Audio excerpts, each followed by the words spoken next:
அண்மை செய்தியை பார்க்கிறோம். கோடை வெயில் வாட்டி வதைத்த நிலையில் இன்று அதிகாலை மழை பெய்த நிலையில் கோயம்பேட்டில் மழைநீர் தேங்கி நின்றதால் வாகன ஓட்டிகள் மிகுந்த சிரமம் அடைந்துள்ளதாக அண்மை தகவல் வெளியாகியுள்ளது. விவரங்களை செய்தியாளர் லாவண்யா வழங்க கேட்கலாம்.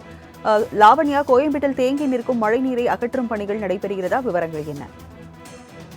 வணக்கம். சென்னையில் சமீப காலமாக வாட்டிய வெயிலை தணிக்கும் விதமாக அதிகாலை கொட்டிய மழை ஒரு குளிர்ந்த சூழலை நிலவி இருக்கிறது. அதிலும் குறிப்பாக தமிழ்நாட்டில் கடந்த 3 மாதங்களாக கோடை வெயில் கொளுத்தி வரக்கூடிய இந்த நிலையிலே வட தமிழக உள் மாவட்டங்களில் ஓரிரு இடங்களில் மழை மற்றும் இரவு நேரங்களில் இடி மின்னலுடன் கூடிய கனமழை பெய்து வருகிறது. குறிப்பாக சென்னையை பொறுத்தவரை கடந்த 100 நாட்களுக்கும் மேலாக வெயில் மக்களை வாட்டி வதைத்து வந்தது. தினந்தோறும் 100 டிகிரி வெயிலின் காரணமாக மக்கள் மதிய நேரங்களில் வெளியே வராமல் வீட்டின் உள்ளே முடங்கி இருக்கக்கூடிய ஒரு சூழ்நிலையும் காண நேர்ந்தது. அதிலும் குறிப்பாக இன்று அதிகாலை பலத்த காற்றுடன் சென்னையினுடைய பல்வேறு பகுதிகளிலும் லேசானது முதல் மிதமான மழை பெய்தது. சென்னை கோயம்பேடு ரோகிணி திரையரங்கம் அருகில் பூந்தமல்லி நெடுஞ்சாலையில் அதிகாலை பெய்த மழையால் சாலை முழுவதும் மழைநீர் தேங்கி இருக்கக்கூடிய அந்த காட்சியை காண முடிகிறது.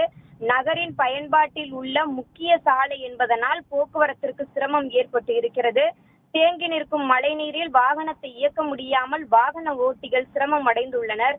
இருப்பினும் இந்த சிரமத்தை தவிர்க்கும் விதமாக உதவியுடன் மின்மோட்டார் பயன்படுத்தி நீரை அப்புறப்படுத்துவதற்கான அந்த வேலையையும் தமிழ்நாடு காவல்துறை மேற்கொண்டுள்ளது. விவரங்களுக்கு நன்றி லாவண்யா.